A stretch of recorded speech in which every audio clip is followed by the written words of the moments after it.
بسم اللہ الرحمن الرحیم. السلام علیکم دوستو، ساتھی اور پیارے ناظرین. سبلائم بیٹک میں خوش آمدید. میں ہوں آپ کا ہوسٹ ملک ارشد اور آپ سب کے لیے ڈھیر ساری دعائیں اور نیک خواہشات. ناظرین، علامہ اقبال نے کہا تھا، اللہ پاک سے کلام کرتے ہوئے کہا تھا کہ تو شب آفریدی چراغ آفریدم، سفل آفریدی ایاغ آفریدم، کہ اے اللہ تو نے شب بنائی ہے اور میں نے اس میں روشنی کرنے کے لیے جو ہے تو چراغ بنایا. اے اللہ تو نے جو ہے تو مٹی بنائی ہے اور میں نے جو ہے یعنی انسان نے، ابن آدم نے جو ہے تو مٹی سے پیالہ بنایا، کٹورا بنایا پانی پینے کے لیے. تو انسان اشرف المخلوقات ہے.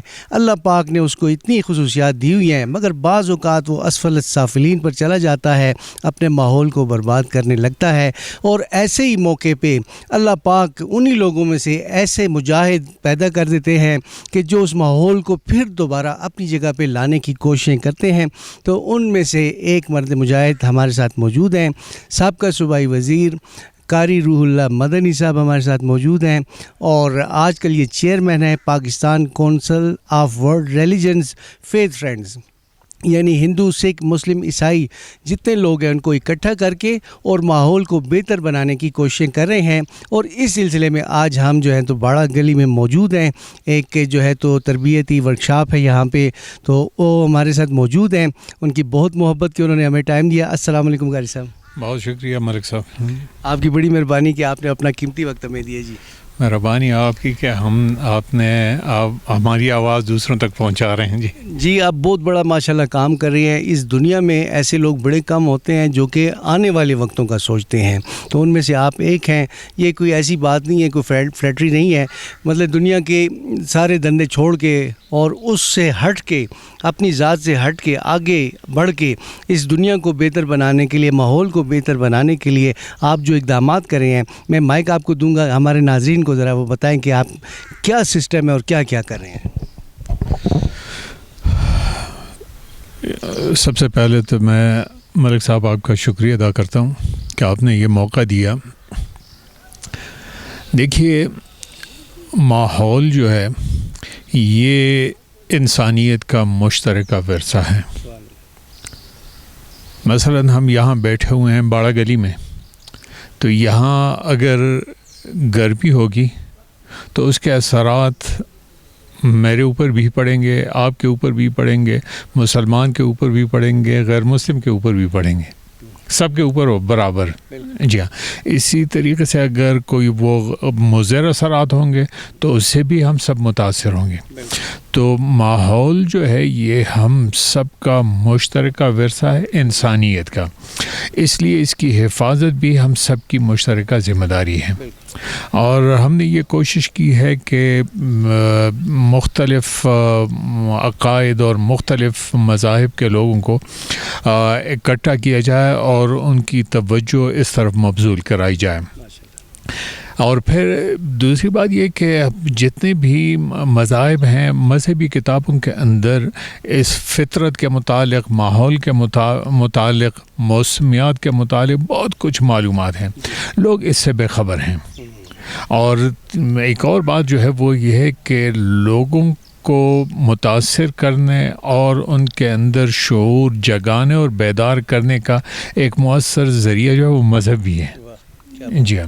تو ہم اگر مذہب کی حفاظت جو ہے وہ ہم اگر ماحول کی حفاظت مذہب کے ذریعے کریں تو میرے خیال میں ہم بہت بڑا کام تھوڑے سے وقت میں کر سکتے ہیں. ان لوگوں کے ساتھ جو ہے خواہ وہ مسلمان ہو، خواہ وہ دوسرے مذاہب سے ان کا تعلق ہو، ان کے پاس جو ہے ایک فورم موجود ہے، ایک پلیٹ فارم موجود ہے. لوگ خود ان کے پاس چل کے آتے ہیں. تو ہم اگر یہی مسائل ان کے سامنے رکھیں اور ماحول اور موسمیات کے متعلق یہ معلومات ان تک پہنچائیں تو انشاءاللہ لوگ جو ہیں ان کے اندر شعور پیدا ہوگا اور پوری قوم جو ہے وہ مشترکہ طور پر اس مقصد کے لیے اٹھے گی اور یہاں کے ماحول کے اندر انشاءاللہ آپ کو ایک بہت بڑی تبدیلی نظر آئے گی. اچھا قاری صاحب، یہ بتائیں کہ ابھی تک کتنے اچیومنٹس کتنی ہیں ابھی تک آپ لوگوں نے جو پروجیکٹ شروع کیا ہے اور اس میں کیا کیا اچیو کیا ہے؟ دیکھیے، ہمارا بنیادی کام جو ہے وہ ماسٹر ٹرینرز تیار کرنا. جی ہاں، ہمارا یہ کام جو ہے یہ عام لوگوں کے لیے فی الحال نہیں ہے. یعنی مثلا عام جب عوامی اجتماع ہوتا ہے تو اس میں آپ 200 300 400 لوگ بھی جمع کر سکتے ہیں، لیکن ماسٹر ٹرینر جو اس میں آپ اس کے لیے ایک باقاعدہ ایک تعلیمی قابلیت اور استعداد کی ضرورت ہوتی ہے. ہماری کوشش یہ ہوتی ہے کہ زیادہ تر شرکاء جو ہیں وہ کم از کم ماسٹر ڈگری ہولڈرز ہوں. جی ہاں، تاکہ جو کچھ بات ان کے سامنے پیش کی جائے وہ اس کو سمجھ سکیں، وہ ان کو محفوظ کر سکیں. کیونکہ یہ ساری اس میں بعض چیزیں ایسی ہوتی ہیں جو مذہب سے تعلق رکھتی ہیں، بعض چیزیں ایسی ہیں کہ جن کا تعلق سائنس کے ساتھ ہوتا ہے، تو اور کچھ چیزیں ایسی ہیں کہ جن کا تعلق دوسری زبانوں سے ہے. تو جب تک ہم علم کا اور تعلیم کا ایک لیول نہیں ہوگا تو میرے خیال میں وہ جو ہے لوگ ہمارے شرکاء جو ہیں وہ ان معلومات کو محفوظ نہیں کر سکتے. تو ہمارا یہ پروگرام فی الحال ماسٹر ٹرینرز کے لیے، اور جب یہ لوگ تیار ہوں گے تو پھر یہ آگے جا کے اپنے مذہبی جو مقامات ہیں، مساجد ہیں، مدارس ہیں، چرچز ہیں، ٹیمپلز ہیں، مندر ہیں، وہاں محراب اور ممبر کو استعمال کرتے ہوئے یہی پیغام آگے سینکڑوں نہیں بلکہ ہزاروں لوگوں تک پہنچائیں گے. کیونکہ آپ کو پتہ ہے کہ جو یعنی روزانہ جو اجتماعات ہیں وہ تو الگ، لیکن جو ہفتہ وار ہوتے ہیں ان میں ہزاروں کی تعداد سے لوگ شریک ہوتے ہیں. اچھا غالب صاحب، میں یہ پوچھنا چاہوں گا کہ یہ جتنے بھی نان مسلمز ہیں نا، ان کی طرف سے رسپانس کس طرح سے ہے؟ مطلب ہے کہ سب پاکستانی ہیں تو کیا وہ جوش و خروش کے ساتھ شریک ہو رہے ہیں بیچ میں؟ جی بالکل. دیکھیں اس میں دو باتیں ہیں. ایک تو پاکستانیت کا مسئلہ ہے سب کا. مثلا جیسے میں نے کہا کہ اگر یہاں موسم اچھا ہوگا تو ایک غیر مسلم جو ہے وہ بھی اس کو فائدہ پہنچے گا، اور اگر جو ہے نا موسم شدید ہوگا تو اس کی شدت جو ہے وہ غیر مسلم بھی محسوس کرے گا. تو جو ہے نا یعنی ہم اپنے اس ملک کے اندر پاکستانیت کے لحاظ سے بھی یہ ہمارا مشترکہ مسئلہ ہے. اور پھر دوسری بات یہ کہ جو مسئلہ ہے اس کے متعلق ہماری مذہبی کتابوں کے اندر بھی معلومات موجود ہیں، ہدایات موجود ہیں، اور اسی طریقے سے ان کی جو ہے مذہبی کتابوں کے اندر معلومات موجود ہیں. یہ مسئلہ کنٹروورشل نہیں ہے، مطلب سب ایک پیج پہ. جی ہاں، یہ ان مسائل میں سے ہیں کہ جن میں سب مشترک ہیں. اور اگر ملک کی سطح پہ دیکھیں تو اس میں بھی حکومت کے سارے ادارے ایک پیج کے اوپر ہیں. اسی طریقے سے سارے مذاہب کے ماننے والے لوگ، ان کے مذہبی لیڈرز جو ہیں وہ ایک پیج کے اوپر ہیں. تو اس لیے اس میں کامیابی کے جو ہیں وہ اثرات، کامیابی کے امکانات بہت زیادہ ہیں، بشرطے کہ تسلسل کے ساتھ یہ کام کیا جائے. اچھا قاری صاحب، ابھی جو کینیڈا میں اتنا زیادہ درجہ حرارت ہو گیا ہے، اور یہ پہلے مغربی اقوام جو ہے تو مطلب ہم جیسے ممالک، چھوٹے ممالک جو ہیں، ان کو دوش دیتے تھے کہ آپ کی وجہ سے یہ ہو پاپولیشن. تو اس تناظر میں آپ کیا فرمائیں گے؟ دیکھیے شروع میں ان کا خیال یہ تھا کہ ایک تو وہاں پہ جنگلات ان ممالک کے اندر زیادہ ہیں، گرینری زیادہ ہے، اور جو ملک کا نظم و نسق ہے وہ یقیناً ہمارے مقابلے میں بہتر ہے. تو ان کا خیال یہ تھا کہ یہ جو اثرات ہیں ان سے ہم محفوظ رہ سکیں گے. دوسری بات یہ کہ وہاں پہ صنعتی ترقی جو ہے وہ ہو رہی، اور ان کا خیال یہ تھا کہ یہ شاید ان صنعتی ترقی کے اثرات جو ہیں وہ اس حد تک وہ جو ہے نا ان کے اپنے مالک کے اوپر نہیں پڑیں گے. تو یہ اندازے ان کے بھی غلط ثابت ہوئے. اب وہ جو یعنی ماحول کو بگاڑنے میں ان ممالک کا حصہ زیادہ ہے جو زیادہ صنعتی طور پہ ترقی یافتہ ہیں. ہم لوگ تو اس کا شکار ہو رہے ہیں. جی ہاں، لیکن یہ جو ہے نا ویسے اس کو ہم یہ نہیں کہتے کہ خوشی کا موقع ہے، لیکن ایک عبرت کا موقع ضرور ہے کہ وہ لوگ خود اس کا شکار ہوئے ہیں، اب ان کو احساس ہونے لگا. یعنی آپ اندازہ لگائیں کہ سب سے زیادہ بگاڑ ماحول میں ان صنعتی ممالک میں ہوا ہے، لیکن جو ماحول کی حفاظت کے متعلق جو بین الاقوامی معاہدات ہیں ان میں سب سے زیادہ رکاوٹ انہوں نے ڈالی، سب سے آخر میں وہ لوگ شامل ہوئے اور سب سے پہلے وہی لوگ اس معاہدے سے نکلے۔ جی صاحب، یہ جو ماحول کو بہتر بنانے کے لیے کیا صرف درخت لگانا کافی ہے یا اور کیا کیا کرنا چاہیے اس کے ساتھ ساتھ؟ یہ ماحول جو ہے وہ، یعنی میں سمجھتا ہوں اس کائنات کے اندر کوئی چیز ایسی نہیں ہے کہ جس کا تعلق ماحول کے ساتھ نہ ہو، ہر چیز جو ہے ماحول کے ساتھ، ہمارا ذہن، ہماری صحت اور جو ہے یعنی درخت، انسان، حیوان، سب کچھ اس ماحول سے جڑے ہوئے ہیں۔ اور پھر جہاں ہم دوسرے یعنی ان چیزوں کے مثلا درخت لگانے کے اوپر زور دے رہے ہیں، سبزہ بڑھانے کے اوپر زور دے رہے ہیں، اسی طریقے سے ہم یہ کہہ رہے ہیں کہ جی امن کو بھی بڑھاوا دیا جائے، امن کو پروموٹ کیا جائے، کیونکہ دنیا کے اندر ماحول کو بگاڑنے میں ایک بہت بڑا کردار جو ہے وہ جنگوں کا ہے، بدامنی کا ہے۔ آپ اندازہ لگائیں کہ اس وقت دنیا میں جو جنگیں ہو رہی ہیں، ہزاروں لاکھوں ٹن بارود جو ہے اس کے اندر استعمال ہو رہا ہے، اس کے اندر گاڑیاں، ٹینک، ہوائی جہاز اور دوسری مشینیں استعمال ہو رہی، ان سے جو ہیٹ پیدا ہو رہی ہے اور ان سے جو یعنی زمینیں، کھیتیاں، باغات اور وہ برباد ہو رہے ہیں، تو یہ ایک بہت بڑا جو ہے نا سبب ہے ماحول کو بگاڑنے میں۔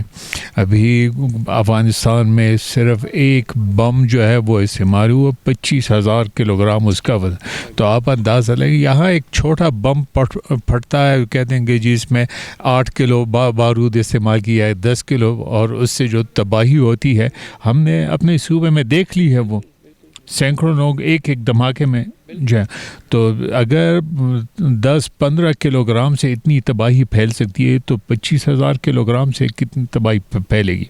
اور پھر اگر خدا نخواستہ یہ بم جو ہے یہ ایٹمی ہو، ہائیڈروجن ہو، اس کی مثالیں بھی ہم نے جو ہے ہیروشیما اور ناگاساکی میں دی، تو اگر خدا نخواستہ وہ چیزیں استعمال ہوں تو پھر تو ایسی تباہی پھیلے گی کہ آئندہ آنے والی نسلیں جو ہیں 100 سال تک بھی اس سے یعنی اس کے مضر اثرات سے نہیں نکل سکیں گی۔ تو اس لیے امن جو ہے اس کا بھی ایک بہت بڑا رول ہے، اور امن ہوگا تو ایک تو یہ کہ یہ اصل ہے کہ مضر اثرات سے ہم محفوظ رہیں گے، اور دوسری بات یہ کہ ان علاقوں تک ہماری رسائی ہوگی جہاں ہم اس وقت نہیں جا سکتے۔ اچھا قاری صاحب، یہ جدید دور ہے، اس میں ایک بندے کو روزانہ جو ہے تو برقی آلات اور مختلف مشینیں استعمال کرنی پڑتی ہے، اور یہ جو ہے تو صنعتی ترقی کے بغیر نہیں ہو سکتا، اور جتنی صنعتی ترقی ہوتی ہے اتنی پالوشن ہوتی ہے، تو آپ اس کا کیا حل نکالیں گے کہ ابھی صنعتی ترقی کی جو مضمرات ہیں وہ ختم ہوں؟ صنعتی ترقی کے اوپر ابھی ان کو جو ہے اس کے جو مضر اثرات ہیں ابھی ان کو احساس ہونے لگا ہے۔ یعنی ایک تو آپ نے کینیڈا کی مثال لی، چند سال پہلے فرانس میں بھی گرمی کی ایک لہر آئی تھی جس میں چند دنوں کے اندر 3,000 سے زیادہ لوگ مر گئے تھے، حالانکہ وہ ٹیمپریچر اتنا نہیں تھا جتنا ہمارے ملک کے اندر ہوتا ہے، لیکن ان کے لیے وہ بہت زیادہ تھا۔ تو صنعتی ترقی کے جو مضر اثرات ہیں اب وہ ان کو کوشش کہ انوائرمنٹ فرینڈلی ان کو بنایا جائے صنعتوں کو۔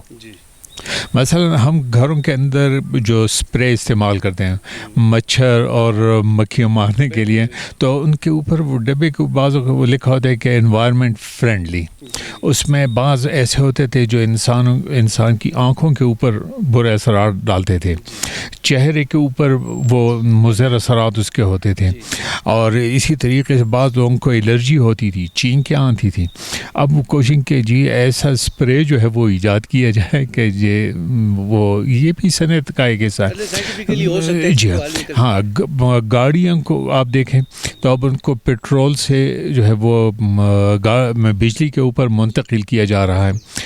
اسی طریقے سے کوئلے سے بجلی پیدا کی جاتی تھی, اب وہ سلسلہ بند کیا جا رہا ہے, اور جو ہے وہ دوسرے متبادل ذرائع جو ہے وہ پانی اور اسی طریقے سے نیوکلیر ٹیکنالوجی. لیکن سب سے جو محفوظ ہے وہ ہائیڈل ہے, پانی سے بجلی پیدا کرنا. سولر جو ہے وہ ذریعہ ہے, اور ونڈ انرجی ہے, تو ان کے اوپر زور دیا جا رہا ہے. تو یہ جو ہے انرجی, یہ بھی صنعت کا ایک بہت بڑا حصہ ہے اور اس کا کردار ہے. اب آپ یہ اندازہ لگائیں کہ مثلا سندھ کے اندر ہم ایک اللہ تعالیٰ کا کرم ہے کہ وہاں اربوں ٹن کوئلے کے ذخائر ہمیں ملے, لیکن ہم بر وقت اس کو اپنی انتظامی کمزوریوں کی وجہ سے, یہ سراسر میں سمجھتا ہوں کہ یہ ہماری انتظامی کمزوری تھی کہ ہم گزشتہ 25-30 سال میں اس کو استعمال نہیں کر سکے, اور اب جب اس کو استعمال کرنے لگے ہیں تو ادھر سے کوئلے کی سے بجلی کی پیداوار کے اوپر پابندی لگے. پھر اس کا آپ دیکھیں, ایک تو یہ کہ کوئلہ آپ جلاتے ہیں تو ماحول کے اوپر کتنا اثر پڑتا ہے, دوسرا یہ کہ زمین کے اوپر کتنا, یعنی اس کے لیے جو کھدائی کی جائے وہ سینکڑوں کلومیٹر کے رقبے میں کھدائی کی جائے, 200-300 فٹ گہرائی تک. وہ سارا مٹی اور ملبہ ہٹایا جاتا ہے, پانی جو ہے نکالا جاتا ہے, اور یہ ایک جو ہے نا بہت بڑا اور مہنگا وہ پروسیس ہے.